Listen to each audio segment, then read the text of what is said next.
Peace of Christ be with you. Hey, before you sit down, greet one another with the peace of Christ.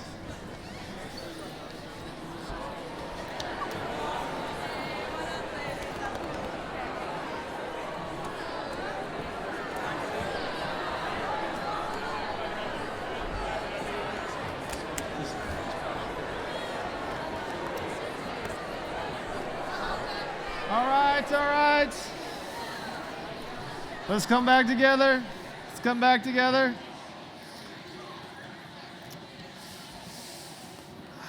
One of the great joys of life, if you've not yet had them, is what? What have we been talking about? This friendship. That's right. One of the great joys of life is friendship.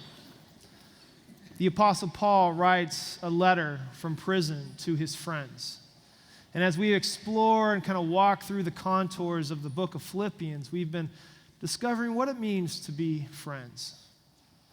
One of my delights tonight is I get to introduce one of my friends.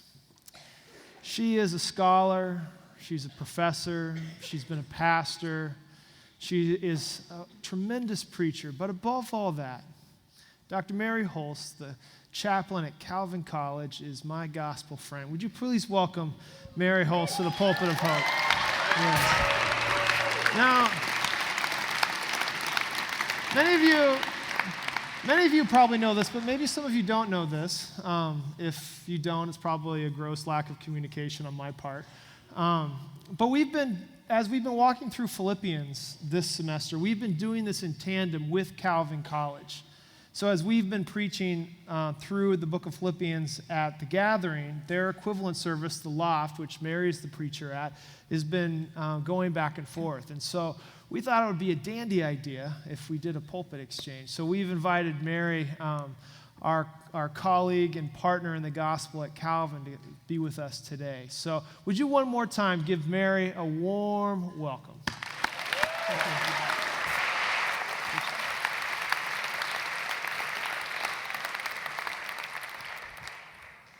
Well, it is a delight for me to be with you here at Hope.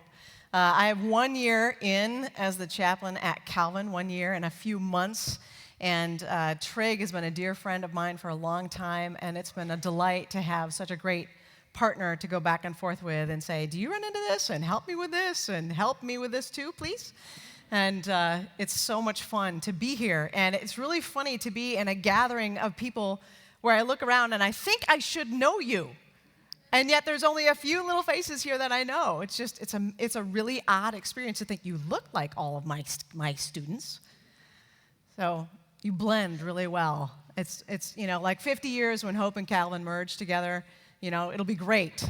We'll have like the strongest gene pool ever. It'll be just very strong, very good looking, very tall, and very blonde, but good looking, yes. But as Trig said, we're looking at Philippians. And if you want to haul a Bible out, the Pew Bible is page 955. We're looking at Philippians 4, and these two very dense verses 8 and 9 of Philippians 4 is what we're looking at. Philippians 4, 8 and 9. This is what Paul writes to his dear friends in Philippi. He says to them, "Finally, beloved, whatever is true, whatever is honorable, whatever is just, whatever is pure, whatever is pleasing, whatever is commendable, if there is any excellence and if there is anything worthy of praise, think about these things. Keep on doing the things that you have learned and received and heard and seen in me, and the God of peace will be with you." This is the word of the Lord.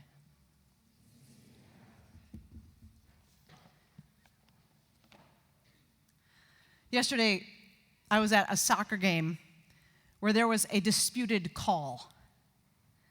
And in a moment, it went from, hey, isn't this a great day to be out watching a soccer game and not doing other things, to, who told you could judge and referee a soccer game? Who told you could coach? Who told you could play? And in a moment, it went from like, this is beautiful, yay, go team, to like, I'm going to kill you. ugliness descended in a second. Some of you are going to go home for Thanksgiving. You're all going to be gathered around a table. The food's going to smell really good. You're going to think, finally, we're getting some good food. I'm so excited about this. You're going to be gathered around. It's going to be all like that warm glow with like the soft focus of a Barbara Walters special, you know. You're going to be all excited about it, and you're going to start like cutting into the bird and passing around the cranberries, and somebody's going to say, "You voted for him?" And ugliness is going to descend in a second.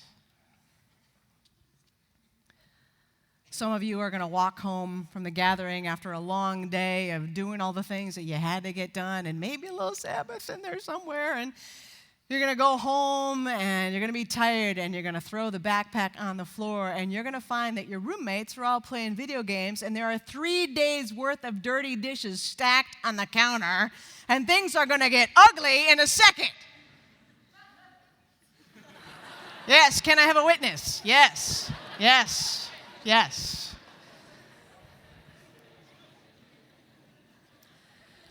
Ugliness comes in a heartbeat. And it doesn't only come in external relationships. You're walking back to your dorm after class. You had an early morning. And you see coming down toward you on the path another young woman. And this young woman has dressed for the day. She's got on the skinny jeans and the slouchy boots, and her hair's all silky, and her lip gloss is all shiny. And, you know, you had an early class, so you've got like the sweats and the ponytail. And she walks by you, and you think, on my best day, I would never look that good. And you walk to your dorm with your eyes on the ground the whole way back.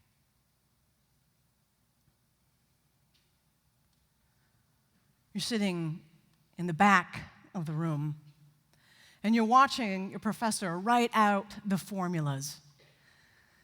And you're pretty sure you've got it. Until that night,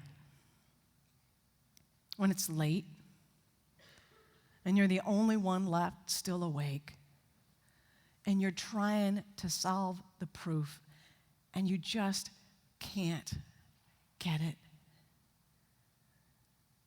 And you're so tired that, to your surprise, tears come to your eyes, and you think, I am so stupid.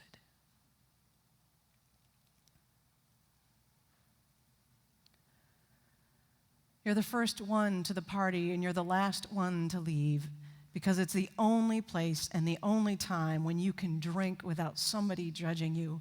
And you know that in a heartbeat, you're going to lose your scholarship, and you're going to lose your friends, and you're going to lose any chance at self-respect, but you can't stop drinking.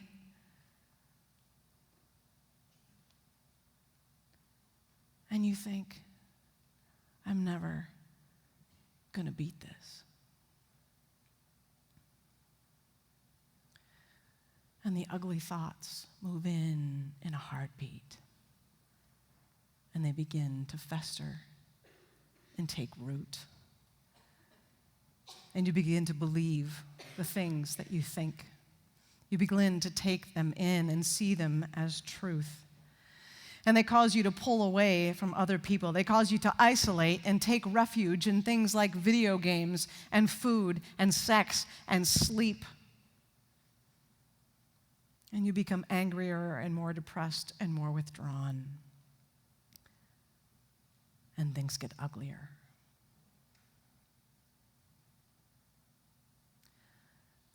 Ugliness moves in a heartbeat. And this is why Paul wrote what he did. Because as you've learned, ugliness had moved into this community. Ugliness in the form of people from the outside telling them that they needed to do more, to be followers of Jesus. You have to keep kosher. You have to be circumcised. This is the only way to do it. Ugliness. Ugliness from the inside as these two church leaders couldn't agree with each other, and it was causing friction in the rest of the community. Ugliness was seeping in, spreading, taking root. Ugliness had moved into Philippi. And it seems that the best Paul can do, the strongest antidote he can provide, what he wants to pack into these two little verses is this. I think you should just think happy thoughts. Just like think happy thoughts. Like imagine a bluebird, a sunny day, sunset in the Grand Canyon, wakeboarding on Lake Michigan. Okay, good. Are we good? Have we thought the happy thoughts? You read this. Whatever is true, honorable, just, pure, plain. Think about these things. Okay. It feels like Paul's watched a few too many Oprah episodes. Like, visualize what you want and it will come to you, and find your true center and live out of it.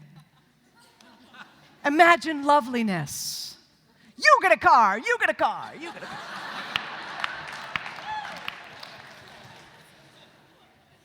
It has that kind of like, let's just all think happy hearts, sit in a circle, sing kumbaya, gloss over everything, it'll be all fine.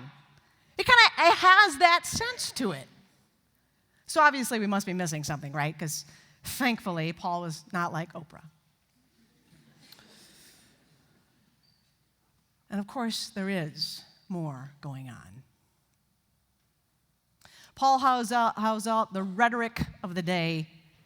He imitates the best philosophers of the age.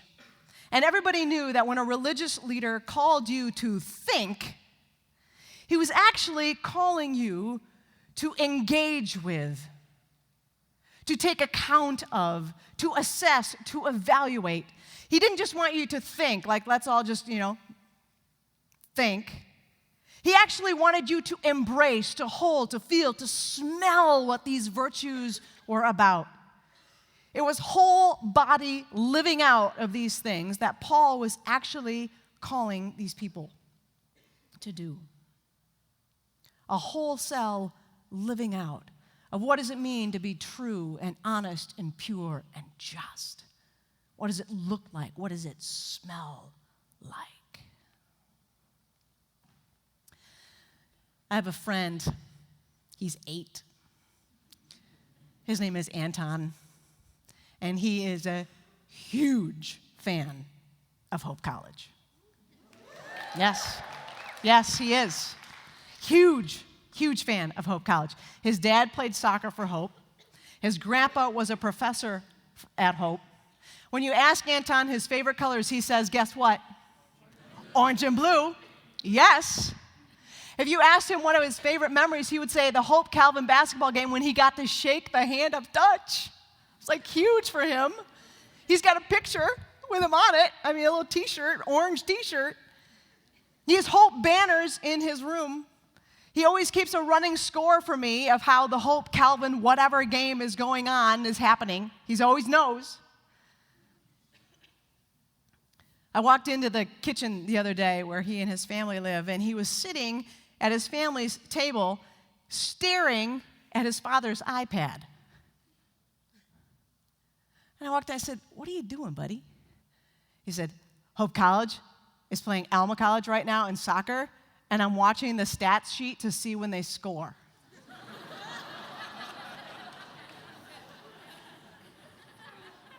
Now, I don't know how many of you have watched a stats sheet while a game is happening live. Nothing happens. All right? The only numbers changing on that screen were the countdown of the clock. That's it. And he sat there transfixed until it was his bedtime. And the whole time he's sitting there and he's just willing the numbers to change, willing Hope to score. Anton thinks about Hope College the way Paul wants the Philippians to think about these virtues. He doesn't want them to just think about it.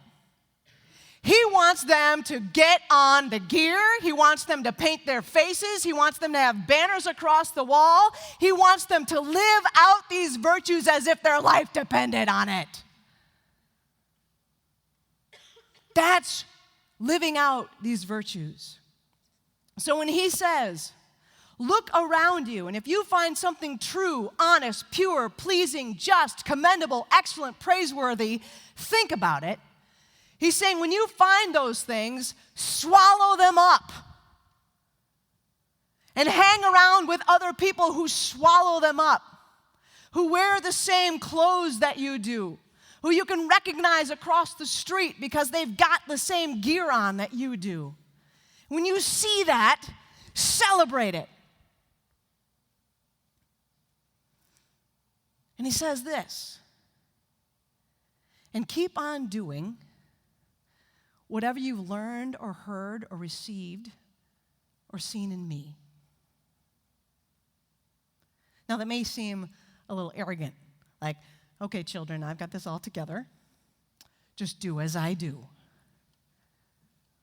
But here again, he's using the rhetorical device of the day, which when you had a religious leader who was doing something well, that leader would invite you into the story, invite you into the imitation, invite you into the journey.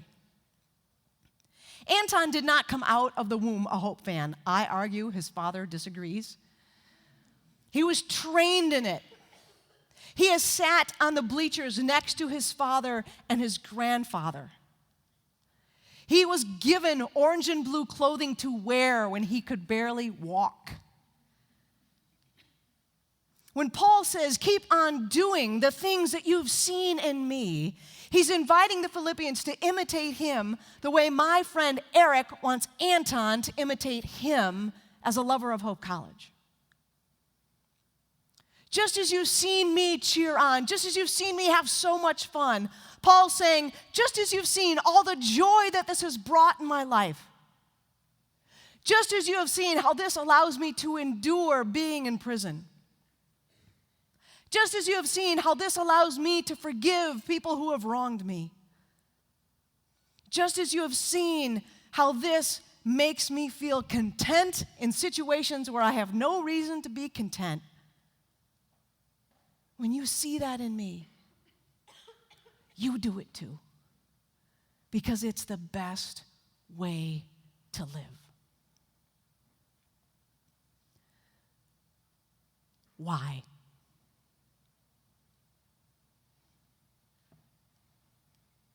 Why? Why the call to virtuous life with people who are very aware of the ugliness of the world?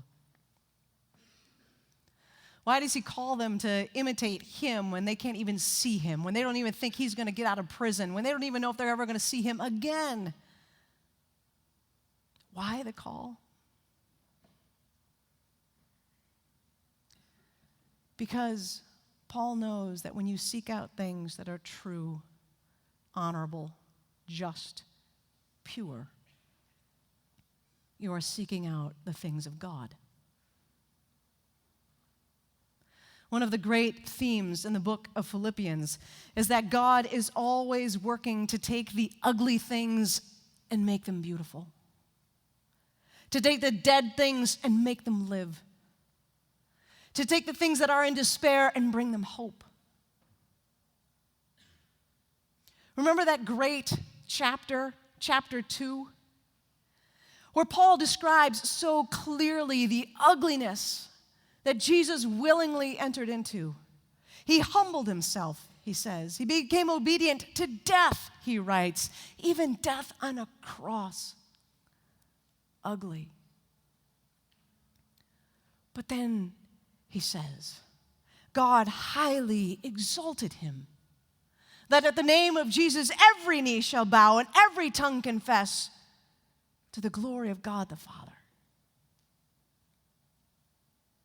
Paul knows that when people begin to seek out the things that are honorable and pure and pleasing and excellent and commendable, what they are seeking out is God. They are seeking out the work of God in the world, the work of a God who is always seeking to restore the things that are broken, to bring wholeness to people who are hurting.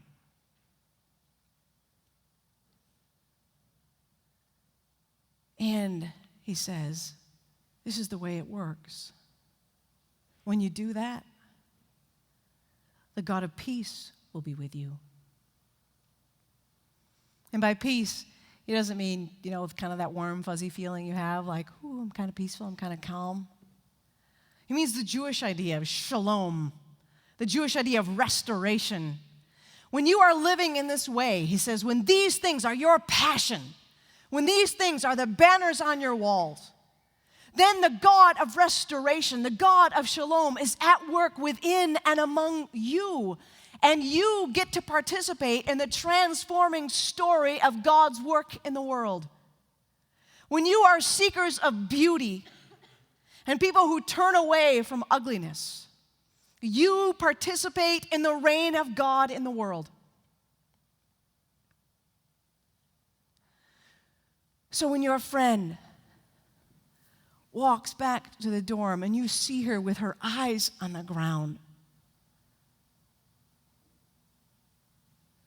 and you sense in her the weight of the world,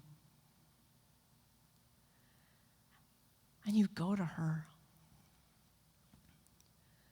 and you put your hands on her shoulders and you tell her how you praise God for her.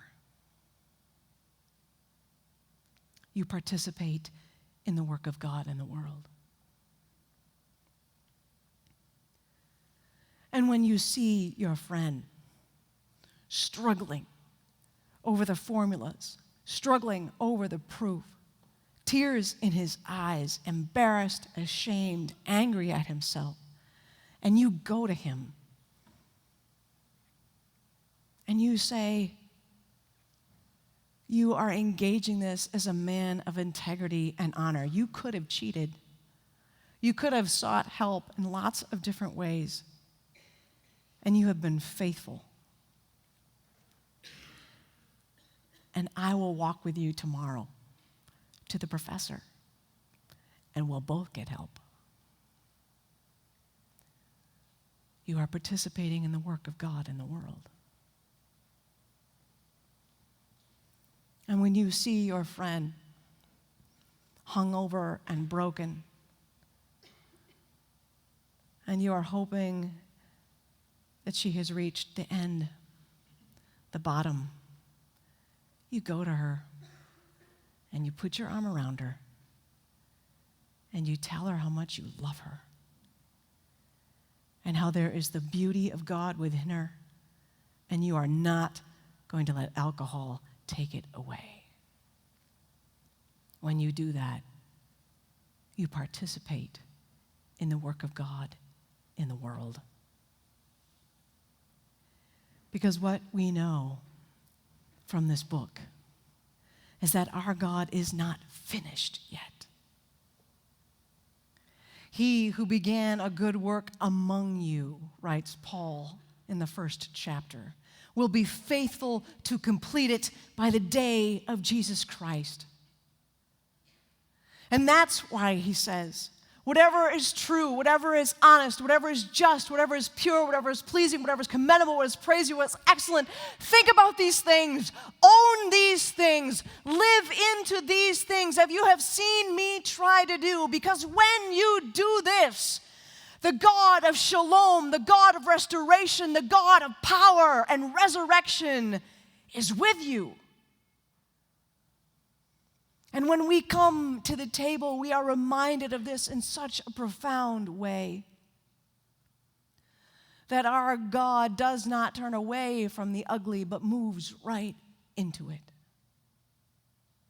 Right into our deepest hurts. And right into our greatest sorrows. And right into the places where no one else has ever dared to go.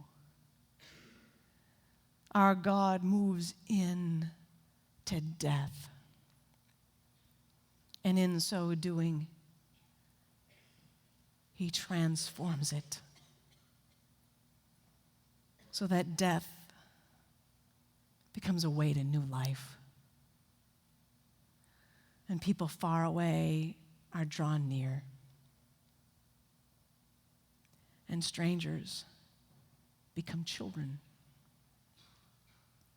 This is what our God does. This is who our God is. He is your God. He sees beauty in you. Blessed be his holy name. Amen.